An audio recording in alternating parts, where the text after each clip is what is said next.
Video is buzzing, and it's one of the top tactics you can use, if not the top tactic.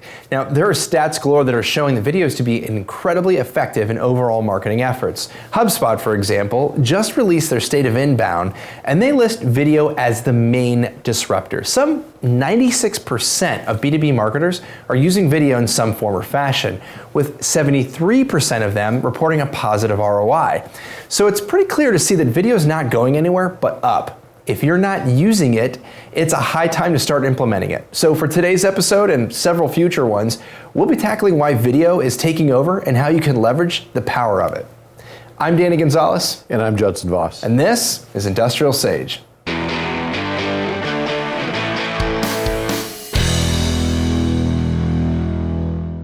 All right, let's talk video. This is probably one of my favorite topics. I'm not biased at this at all. I love video. But the stats, as we saw in the beginning, are pretty compelling. And I'm sure that everyone can really resonate and just from their own personal experiences online, just how video is really taken over and how it's growing. But maybe to address it a little bit, why do you think video is growing and such a big deal? I think, as you know, and like you just said, take your personal experience and go with that. The thing is, nowadays we don't have time to read. Yeah. If you got a 10-page treatise, if somebody gets through the first paragraph, winner, chicken dinner. Yeah, exactly. Right? So that's a big thing. We just take it back to our own personal experiences. The same thing with video. We can't watch more than a 3-minute video. How we're going to read for 30 minutes. So that's a big deal. I think the other piece is the way that it conveys the message to you is much quicker too. So you can do that. Yeah. That shorter video. So what was the Forrester stat that 1 minute of video is worth 1.8 million words? Yeah. It's lots of words. That's a ton of words. A few, yeah. Yeah. So I think being able to convey that, and we all take it back again to our personal experience. Is that how you see video when you watch it? It's like, I just sat for 2 minutes and I actually got what they're Absolutely. trying to say to me. Absolutely. It's well done video. Yeah, if it's a well done video, right? Yeah. And I think part of it though comes to being able to communicate other things that you can't get across in a blog article or a case study or writing in the words, and a lot of that is that emotion or that body language. I think there's some stat saying, what is it? I don't know. I'm throwing this stat out. I'm making it up. Something like we've heard of it maybe. Something about 80% of communication is really with body language, and so if somebody's talking like this and they're looking to that communicates. They're not engaged, but if you're exciting and you're moving hands and things are going, oh wow, things are going on. So that I think is part of where that 1.8 million word stat is coming in, just describing some of those emotions, and it's another medium where when you have music and things going on that can really stir your heart. You can kind of get excited or just really adjust the tone and the mood that you want to get. So it's a great way of really being able to get that piece. Yeah, exactly. Yeah. And when you talk about the body language and conveying emotion and that type of thing, you're also, in a business setting, you're creating trust. Because in words, it's hard to make that connection. So if you don't have the connection, do I trust the people? Now, if I've got that right there on video, I see the person across the screen, they know what they're talking about, they seem like they're a trustworthy person. Yeah. Now I've got that piece, and it's not just the knowledge that's written on a piece of paper. Right. I think I'd love to do a study sometime and take a white paper, put it in a video form. Just take the person that wrote the white paper and say, hey, in your own words, just go up there in front of the camera, tell us what the white paper's about, and see how those two perform against each other. That'd be fun. Well, it was interesting. So actually, we did a similar test like that in Optimum. This was maybe 2 years ago. So we had a video that was released, and one was actually the video, one was the text and one was the video saying the exact same thing. And the open rates were much higher, the click-through rates were much higher on the video than they were actually on the written format. Same exact material, just different format. Yeah. So. Yeah, and that's crazy. Yeah, it's exciting. I think the other thing, I'm totally jumping on. I get all excited about all this. Is I think that when it comes to complex messaging, that it's a really easy way to be able to convey some of that information. I know we've had plenty of clients where there's one in particular that comes to mind where they were literally trying to pitch a new product. It was a different model, and they were having a really tough time. They literally were spending, I think, a year trying to pitch this thing, and they were hitting brick wall after brick wall. And so a video was able to come in, break it down, make it really short, 30 seconds, 60 seconds, 90 seconds. We had a couple different versions. And wow, the results on that were fantastic. It was all of a sudden, oh wow, yeah, we get this. This makes sense. This is easy. And sales, boom, boom, boom, boom, boom. That's the important part. That's the key. At the end of the day, that's critical. So yeah. Having a concise way to put that in front of people, I think that's really big, and especially B2B.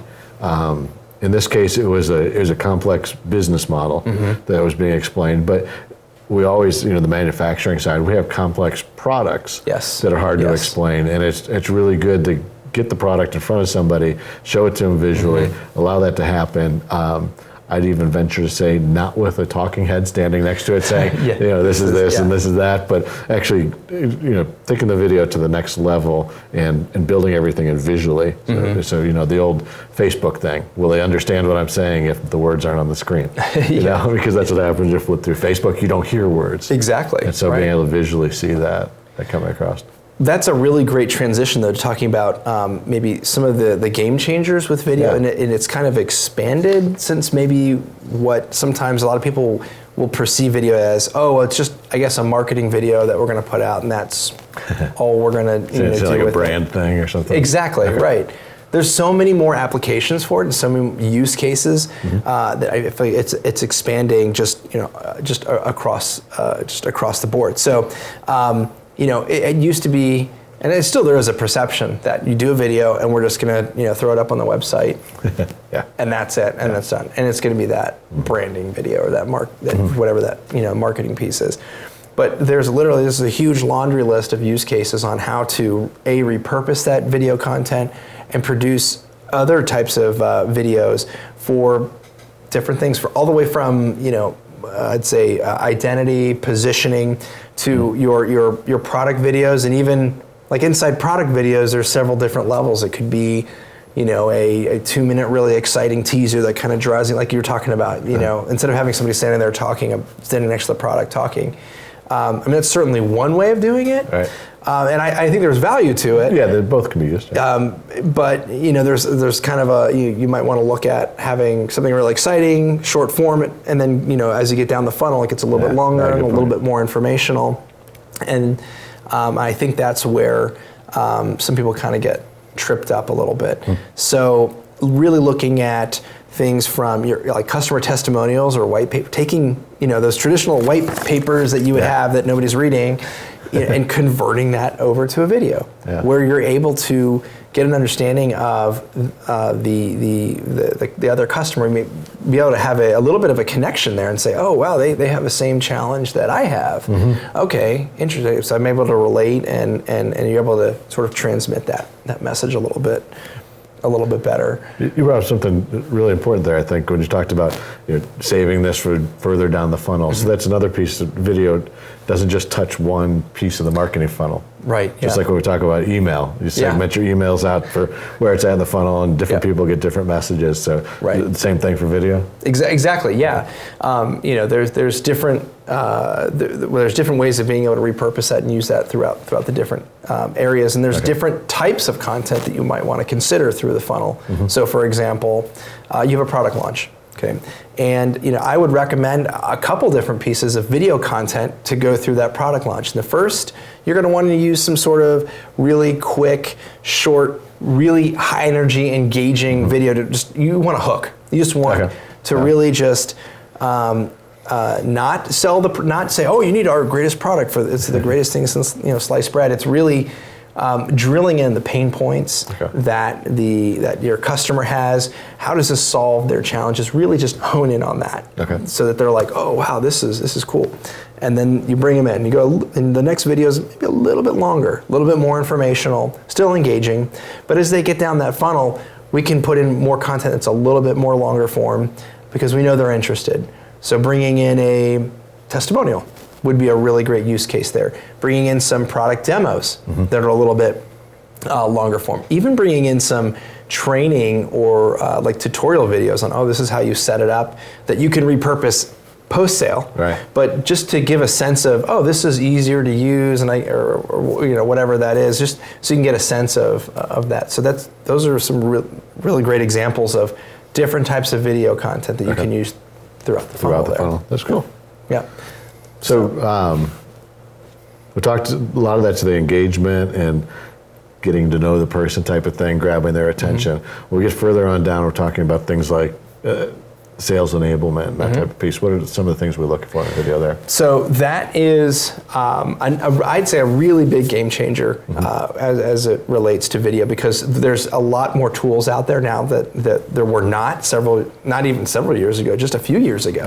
Yeah. And I'd say probably one of the biggest pieces is really having really strong video analytics. So unlike taking a video and putting it up on YouTube, not trying to knock it, but when you put a video up on YouTube, you know, you can get analytics from, okay, this is how many views we have, maybe get a little sense of engagement of how long they're watching. You can find out if the video is being embedded somewhere. You can find out maybe some clicks if you have it integrated into email. But where these new analytics systems are video analytics systems are coming in, we're able to really get detailed information down to like the viewer. So you got to go back to that product launch, for example. Let's say we're trying to sell more to an existing customer. You know, this is product 2.0, right? And we have a customer list of whatever it is, 1,000 customers. We send that video out there. We can tell you, or the analytics systems can tell you who exactly is watching the video, like named to the named person, which is pretty exciting. Yeah, you can see how much they're watching, areas they may be rewatching. On the individual, you know, viewer level, or even, you know, look at the whole campaign level and get a sense of, you know, at the 30-second mark, a lot of people are rewatching that area. Yeah. What's going on there? Yeah. Let's see. Maybe they need more explanation about that area, or you know, maybe that's. I don't know. There's an issue with the video that we need to sort out. Right. So sometimes when it comes to like tech support training videos, that means that's the issue they have with figuring out your product. You can actually take product improvement and put it in there, and it's like, okay, I got this 10-minute video about how to install this. This 30 seconds they watch 10 times. Maybe I need to make it easier to do the install at that point. Yeah. Well, there's some, and that's a great example of an additional use case where we could pull out some more value that's not necessarily marketing and sales driven. I mean, I would argue that, you know, your user experience would be part of marketing, but from a product standpoint, from your product managers, be able to say, hey, look, we're seeing these signatures where people are rewatching this area. So you have the information now, and now you're able to make better decisions based off of it, and talk to your product team and say, what's going on here? Do we need to, is it a user, is it like a design issue, or is it, we need to better explain how this works? What is it? But you didn't have that before, but now you do. Yeah, that's great information. Yeah. That's cool. And again, people aren't reading, so and you wouldn't get that kind of from, you know, product manuals and all that stuff. You wouldn't get that feedback. You probably get a lot of maybe frustrated customer service, maybe phone calls. Hey, how does this thing work?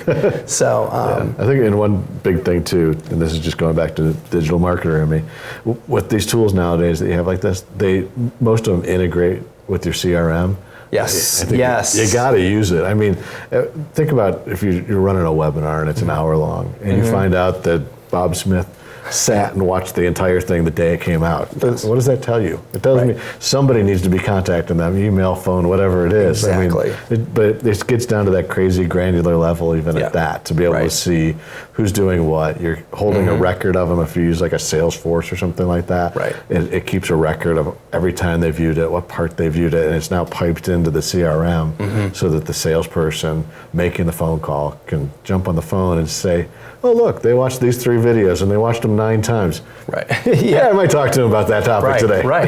And that's a strong piece to be able, that's really great information for your sales team to be able to have. And they love it when they have that, because that's really valuable. So for me as a salesperson, you know, if I know that they're watching this, you know, that may be, you know, I'm not going to waste my time with sending them information that I know that they already have. You know, I can lead with a different area, or just, you know, I know that I have that. So being able to pipe that data into not just CRM, which is awesome. So you're like your Salesforce or what have you, but also even in your marketing automation platform, so your Pardots, your Hubspots, your Marketos of the world, and being able to, you can get really fancy with it and create like these triggers that are based off of viewer consumption. Yeah. So you send out back to that product launch, you send a video out, let's say 100 people watch it, and they watch 75% of that video. Well, you can create a trigger that says, all right, if they watch 75% of this video,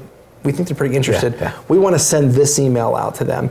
And all of that can influence your lead score, and eventually, that data can help to really process leads and nurture them. Yep. So that once they get to a certain level, then they get kicked over to the salesperson, to your point. Yeah. And that's a whole other issue when it gets to lead nurturing, and because a big challenge also that I think that everybody has in it sometimes is you've got these long buying cycles, and so what happens with all these leads that you have, let's say from a trade show that you get, and you focus on the top 10%, but then the rest of them, what happens? They maybe get touched once or twice, and then it's in an Excel spreadsheet in Sally's drawer, and Sally left 2 years ago.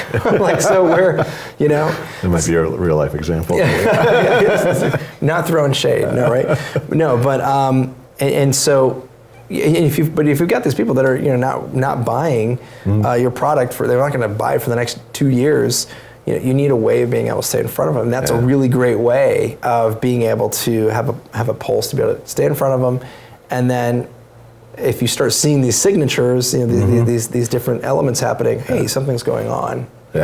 So. Yeah, and in the old days, like last week. in technology, we would, for triggers like that, we would use downloadable content and say they got this white paper, this how-to guide or whatever, but it doesn't tell us if they read it, let alone what part they read of it. Exactly. And so that's a total level of granularity that didn't exist before. And it's awesome to have there.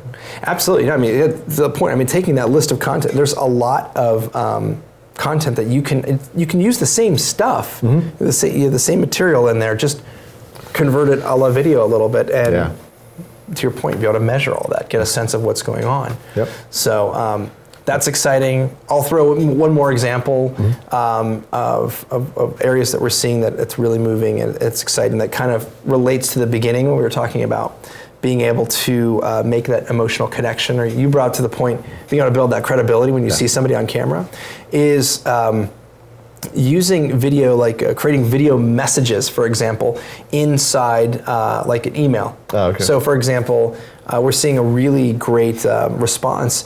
Let's say cold calls, still happens, still goes on. Sure. I would argue that it's important still from the sales process, but we've got some really cool tools, speaking of sales enablement, that let's say you make a phone call, you're calling a lead, 9 times out of 10, you're not going to get a hold of them, you're going to leave a voicemail, and that happens a couple times. Well, we've got these great tools where you can record a video from your webcam, like right on your laptop. And what we're seeing is, you take like a dry erase board and you write your name on it, or their name, you say, hey, hi Bob, and you record a little video, like a little message, and there's a little thumbnail that goes in that email, and you send that out, and the response rate on that is crazy, because it's different.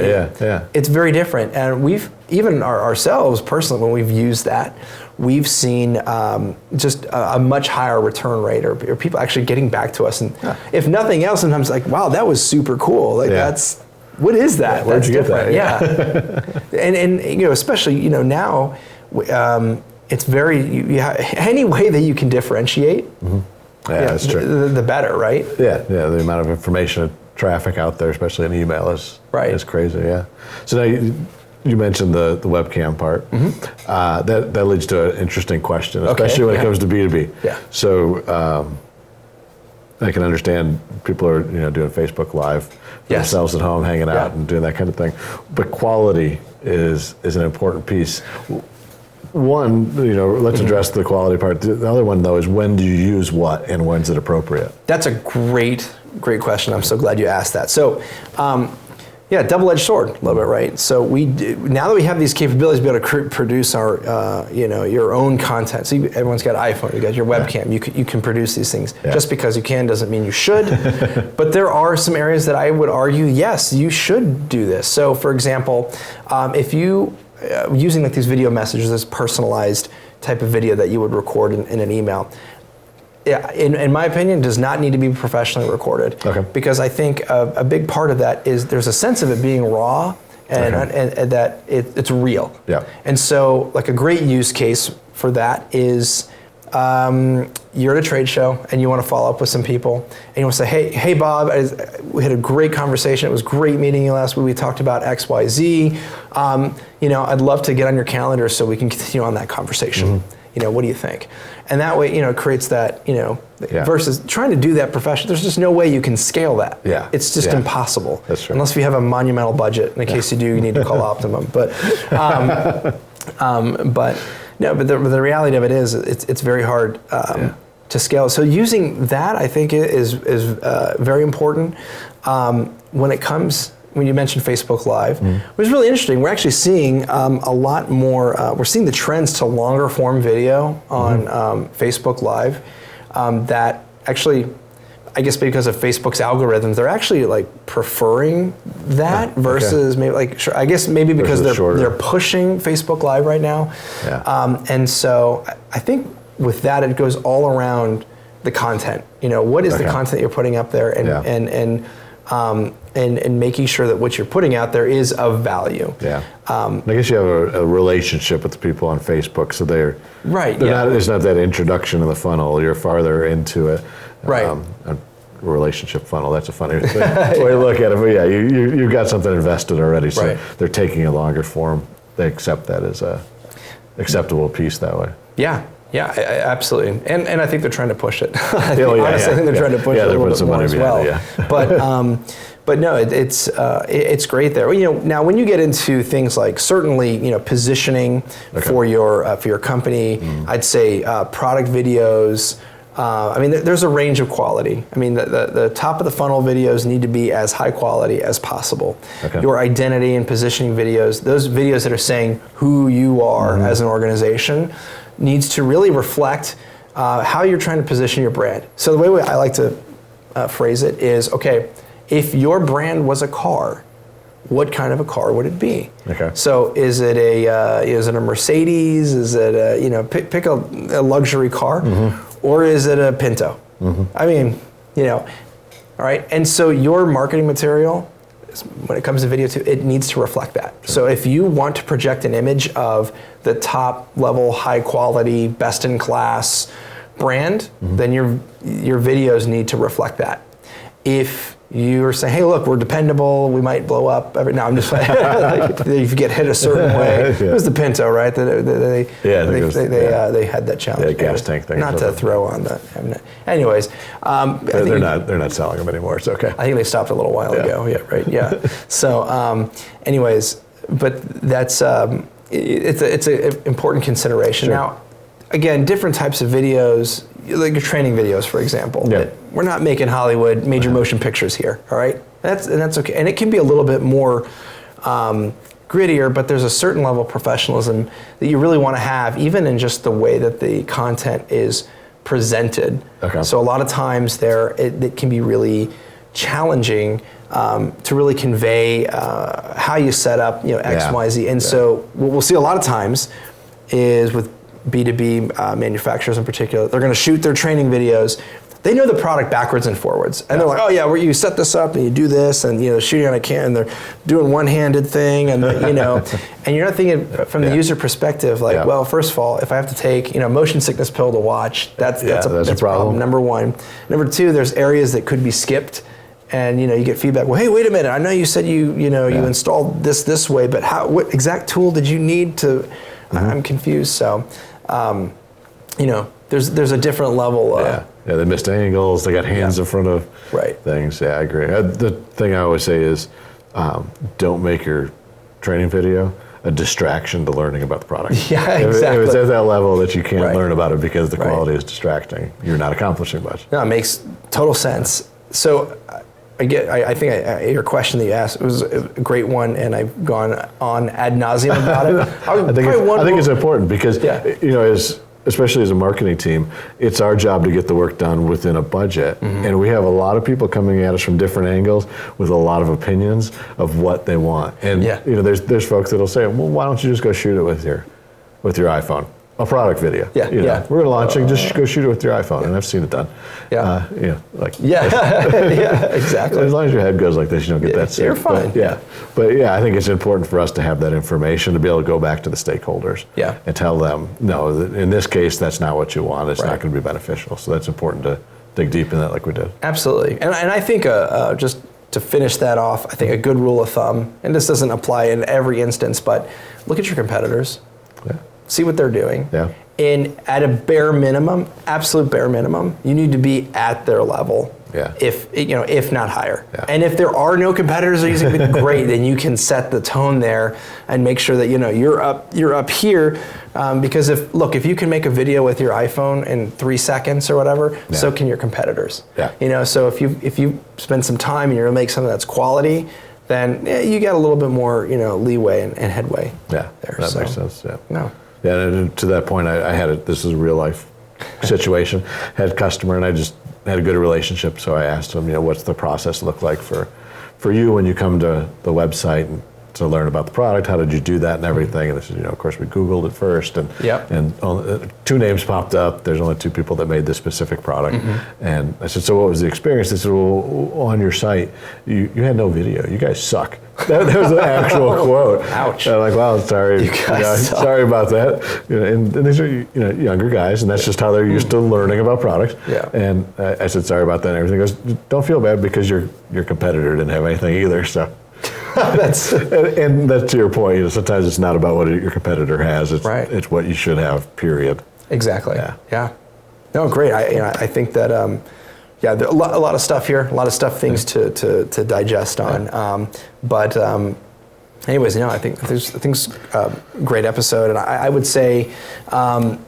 If you're not doing video, you definitely need to, at a minimum, consider it. But it's growing. You see the stats coming out about how many companies are using it, how many are planning on it, and they're rolling out. And there's so many different applications, from training to product to tutorials to all kinds of areas. Areas that are pre-sales, areas that are post-sales, areas that are honestly have nothing to do with marketing, but you can repurpose it and help pull some budget from HR, to be able to produce some of your videos. Make your friends with HR. Yeah, exactly. Right. You always, you gotta be friendly with HR. So, anyways, hopefully, I know a lot of information you're able to hopefully pull from this. And if there's a particular question or another challenge that you'd like us to answer, whether it's on video or something else, and relative to digital marketing, please let us know at industrialsage.com/questions. We would love to answer them for you. And please be sure to like and subscribe. All of our content all over the place, whatever suits your fancy. Please follow us on iTunes. You can email or join our email list, where you can get the weekly email of these videos sent to you. And so with that, we are done here, and we will see you next week. Thanks so much.